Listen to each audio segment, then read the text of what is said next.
Now, my view is that if they can come up with something better that actually works,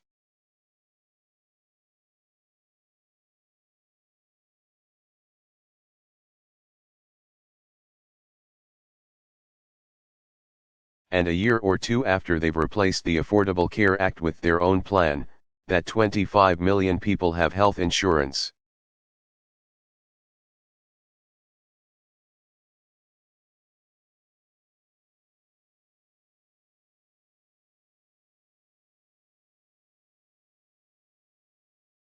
And it's cheaper and better and running smoothly, I'll be the first one to say, that's great, congratulations.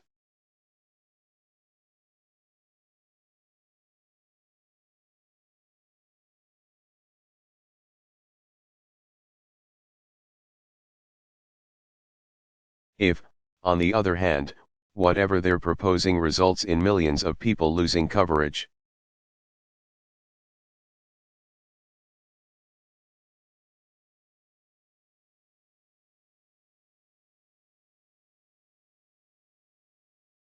and results in people who already have health insurance losing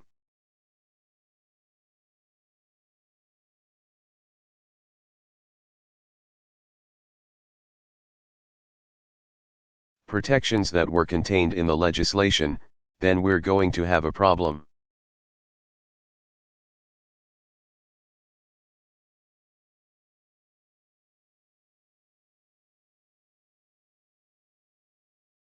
And I think that's not going to be unique to me, I think the American people will respond that way.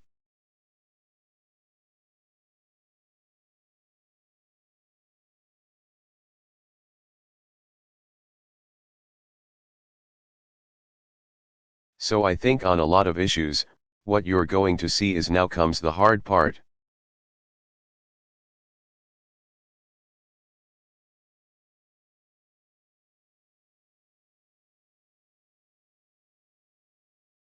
Now is governance. We are going to be able to present to the incoming administration a country that is stronger.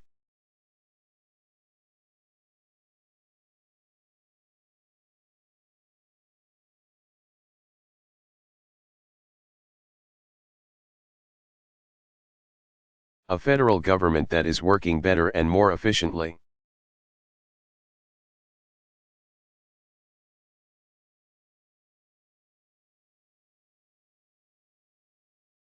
A national security apparatus that is both more effective and truer to our values.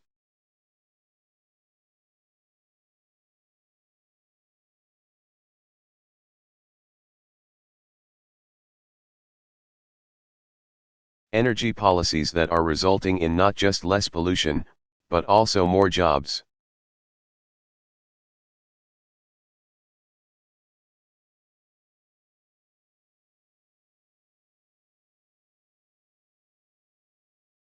And I think the president-elect, rightly,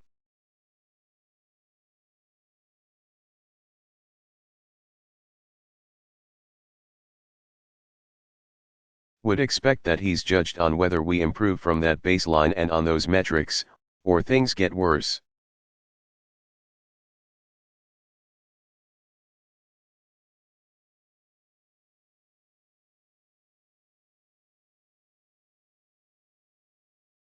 And if things get worse, then the American people will figure that out pretty quick.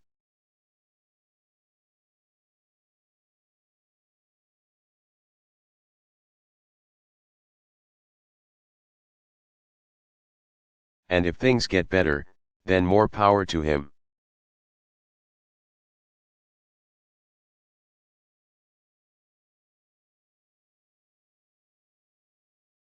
And I'll be the first to congratulate him.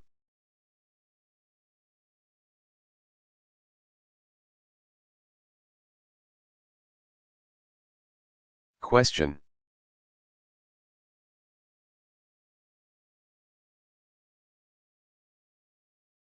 President Obama, as I said, because Athena asked the question, whatever you bring to this office.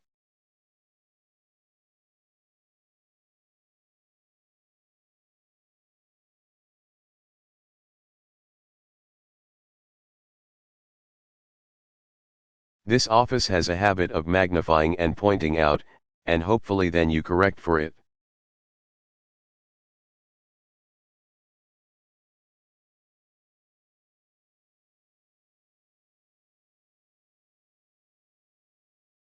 This may seem like a silly example, but I know myself well enough to know I can't keep track of paper.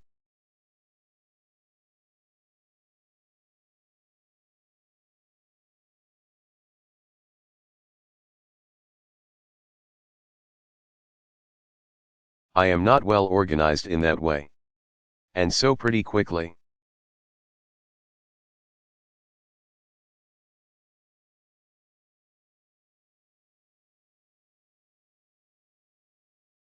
After I'm getting stacks of briefing books coming in every night, I say to myself,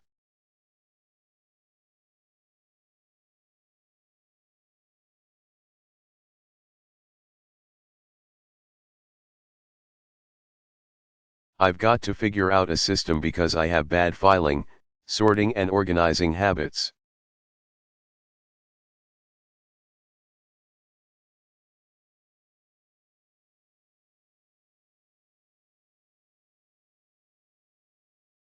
And I've got to find some people who can help me keep track of this stuff.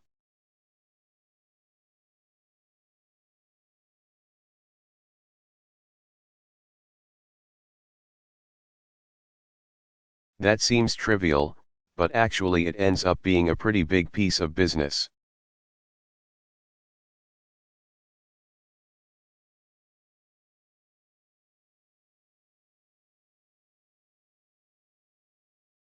I think what will happen with the president-elect is there are going to be certain elements.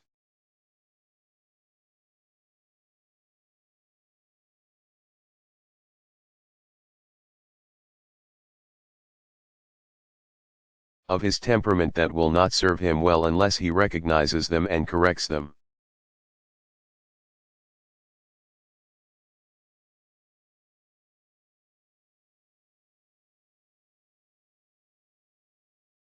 Because when you're a candidate and you say something that is inaccurate or controversial,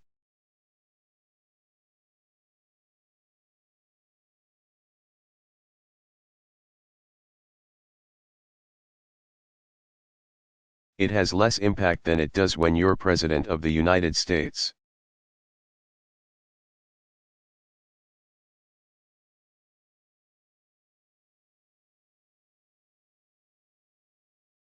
Everybody around the world is paying attention. Markets move.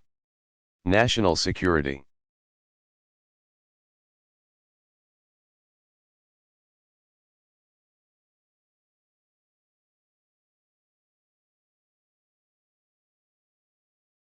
Issues require a level of precision in order to make sure that you don't make mistakes.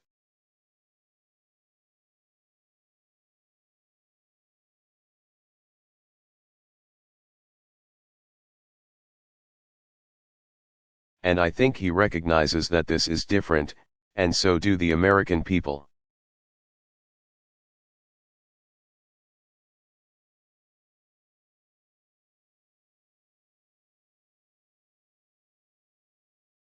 All right, I'm going to take just a couple more questions and then I get out of here.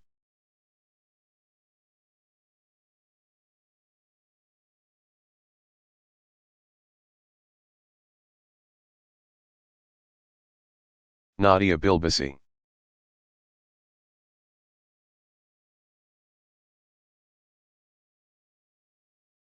Question, thank you, Mr.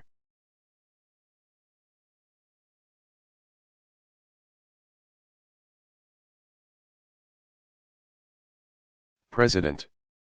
President-elect Trump threatened to unravel the Iran.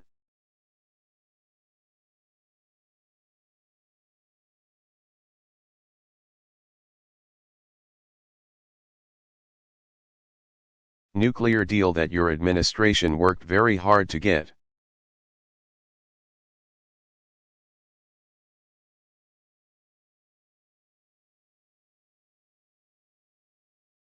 What would be a concern if he alters part of it?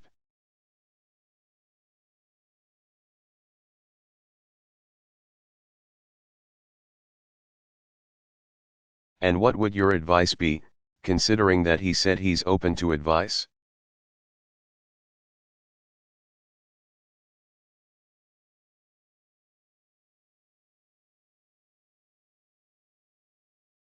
And on Syria, sir, the Syrian regime now is threatening Aleppo with massive destruction.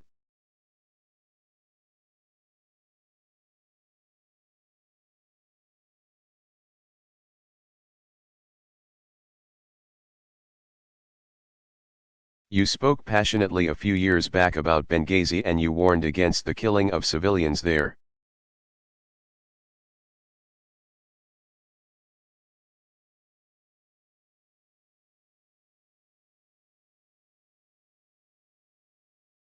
Many people criticized your administration for the shortcoming of the Syria policy.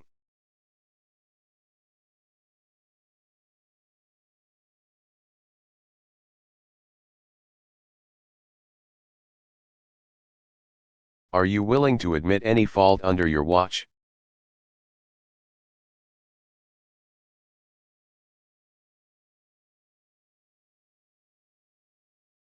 And how do you act with President-elect Trump says that he won't support the Syrian opposition? Thank you.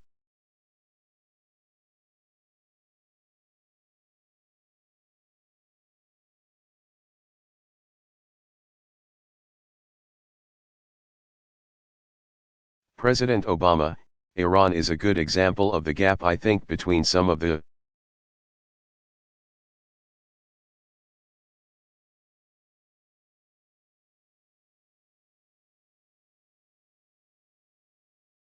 rhetoric in this town not unique to the president-elect and the reality.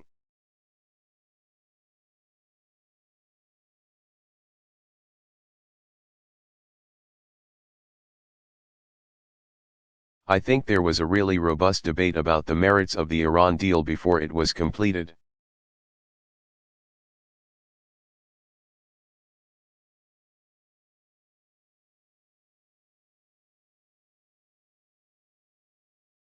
And I actually was pretty proud of how our democracy processed that.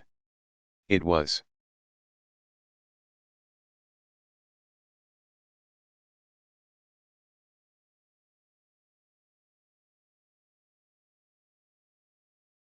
A serious debate.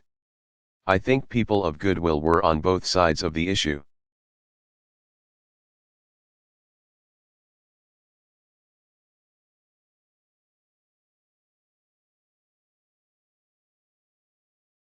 Ultimately, we were able to persuade members of Congress.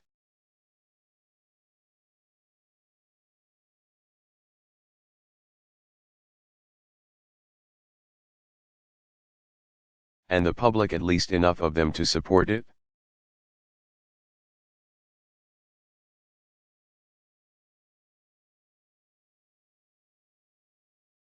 At the time, the main argument against it was Iran wouldn't abide by the deal, that they would cheat.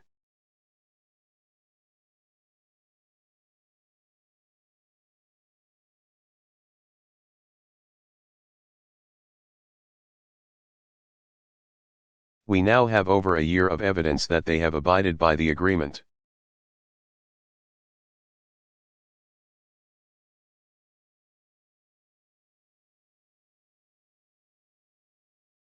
That's not just my opinion, it's not just people in my administration.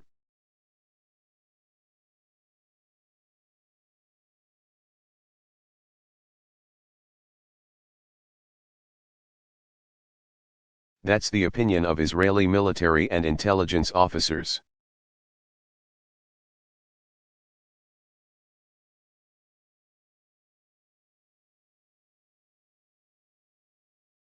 Who are part of a government that vehemently opposed the deal.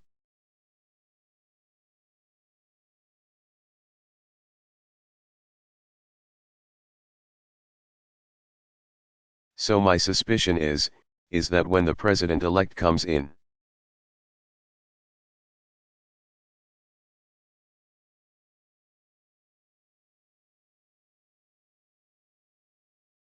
and he's consulting with his Republican colleagues on the Hill, that they will look at the facts.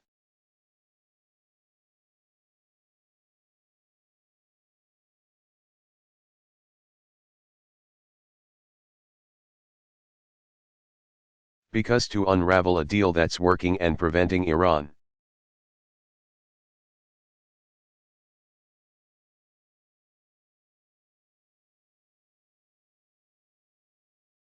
from pursuing a nuclear weapon would be hard to explain.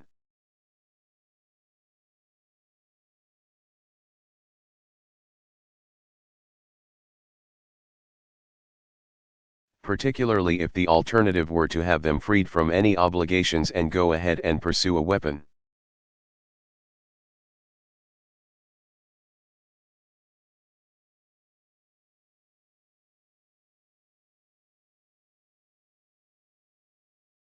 And keep in mind, this is not just an international agreement between us and the Iranians.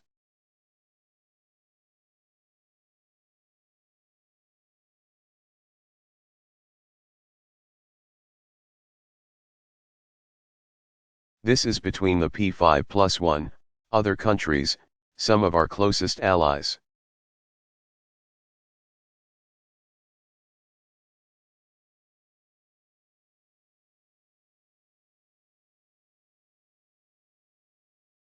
And for us to pull out would then require us to start sanctioning those other countries in Europe or China or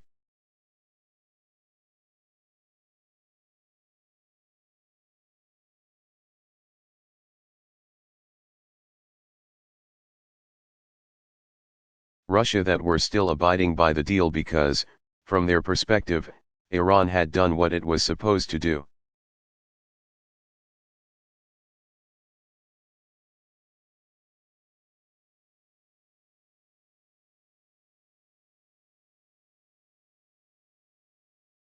So it becomes more difficult, I think, to undo something that's working than undo something that isn't working.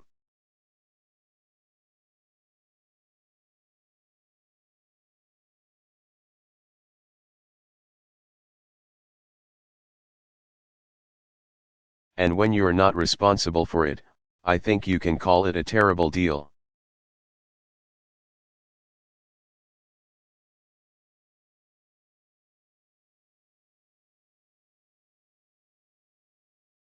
When you are responsible for the deal and preventing Iran from getting a nuclear weapon.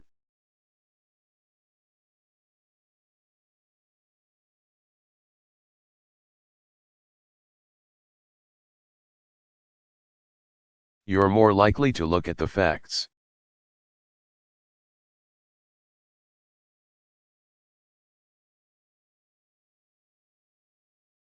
That is going to be true in other circumstances.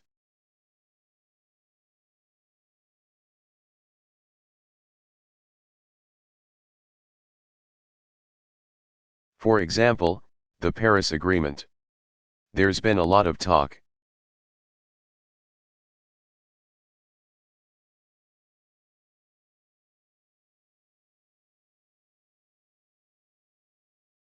about the possibility of undoing this international agreement.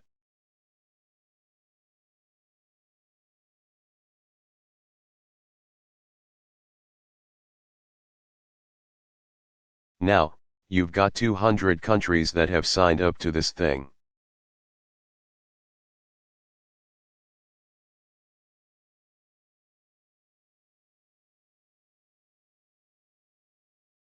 And the good news is that what we've been able to show over the last 5, 6,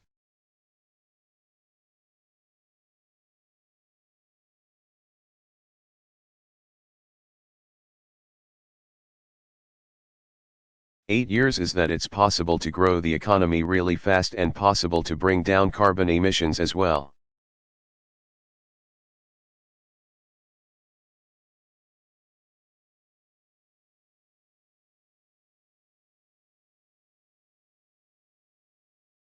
It's not just a bunch of rules that we've set up.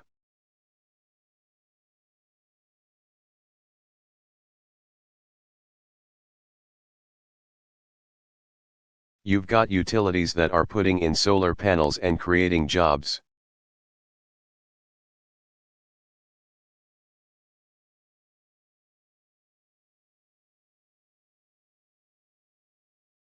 You've got the big 3 automakers who have seen record sales.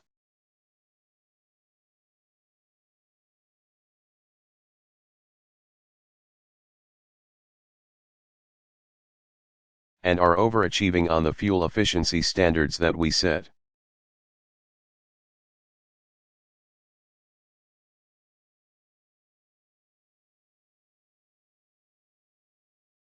Turns out that people like not having to fill up as often and save money at the pump.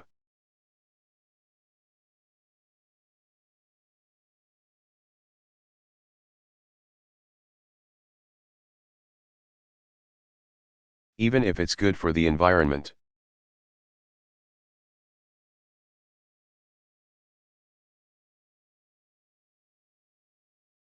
You've got states like California that have been moving forward on a clean energy agenda separate and apart.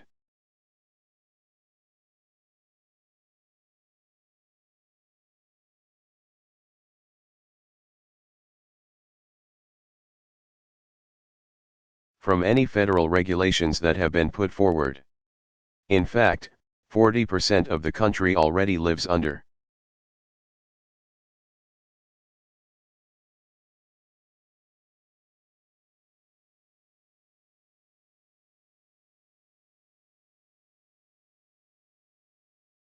In states that are actively pursuing what's embodied in the Paris Agreement and the Clean Power Plan rule.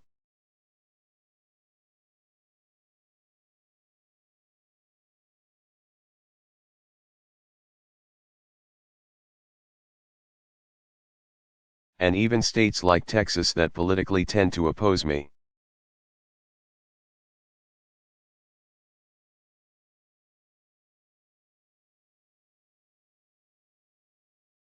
You've seen huge increases in wind power and solar power.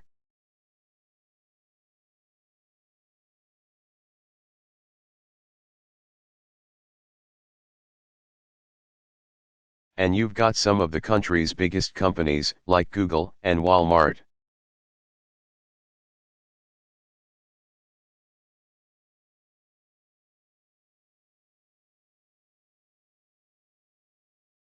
All pursuing energy efficiency because it's good for their bottom line.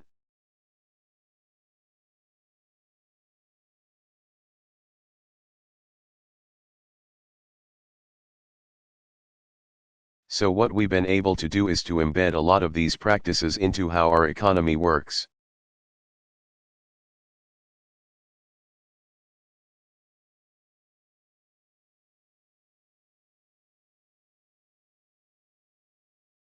And it's made our economy more efficient.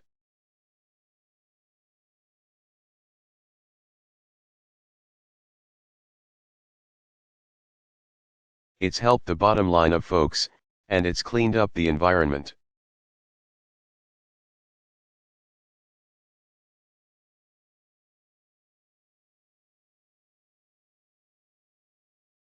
What the Paris Agreement now does is say to China and India and other countries that are potentially polluting.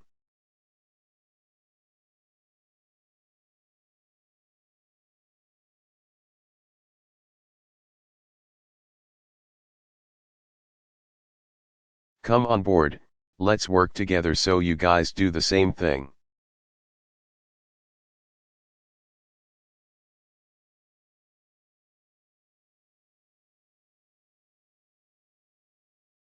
And the biggest threat when it comes to climate change and pollution.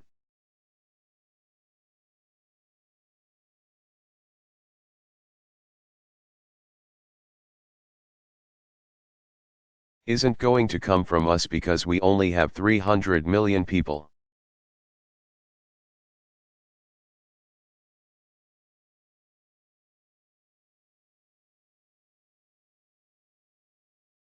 It's going to come from China, with over 1 billion people, and India, with over 1 billion people.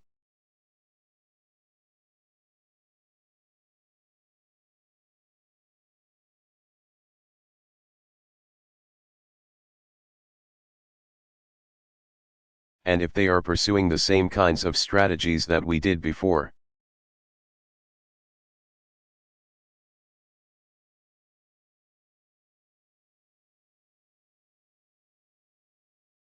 We became more aware of the environment, then our kids will be choked off.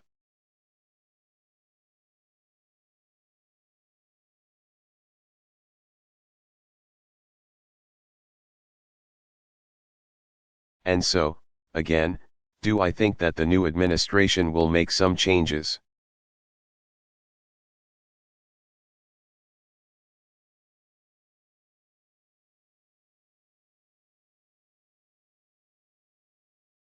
Absolutely. But these international agreements, the tradition has been that you carry them forward across administrations.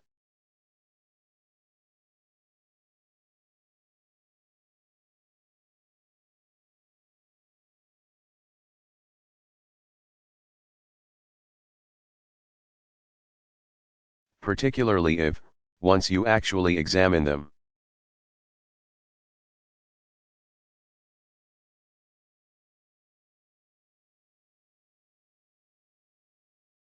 it turns out that they're doing good for us and binding other countries into behavior that will help us.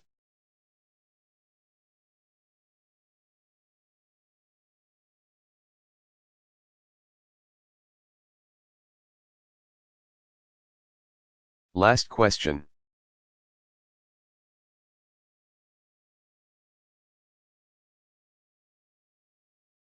Just in sync.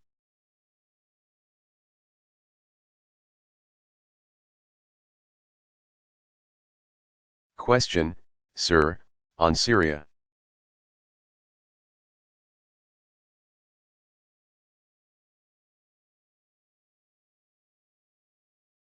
President Obama, I'm sorry, I'm sorry.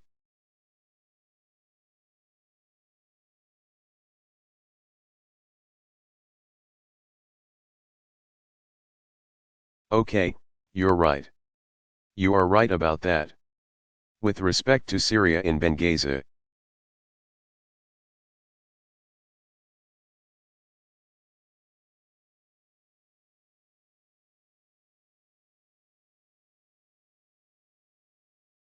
We had an international mandate. We had a UN.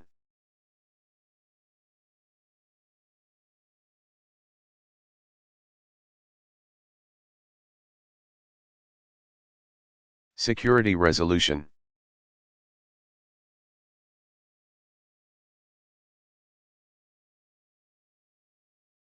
We had a broad-based coalition, and we were able to carry out a support mission that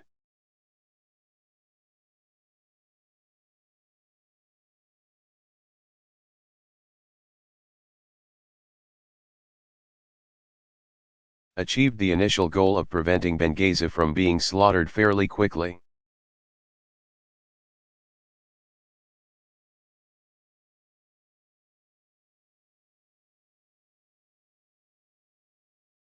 It's no secret, you know this region well, that Syria is a much more messy situation.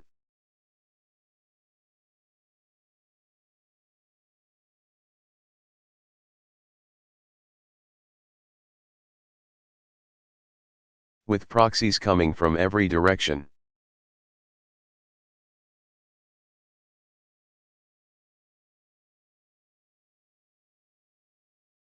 And so I wish that I could bring this to a halt immediately.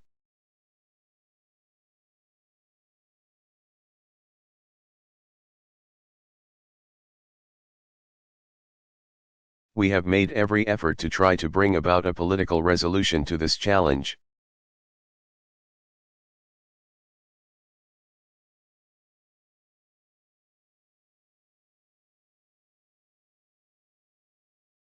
John Kerry has spent an infinite amount of time trying to negotiate with Russians.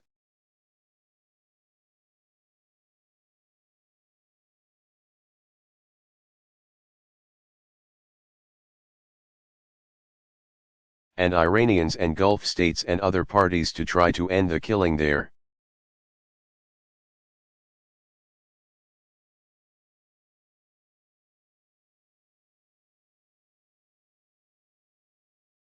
But if what you're asking is, do we have the capacity to carry out the same kinds of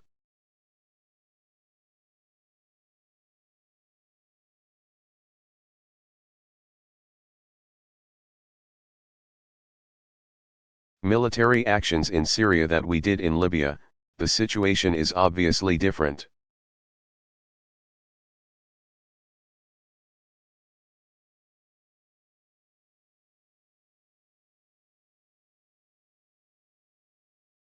We don't have that option easily available to us.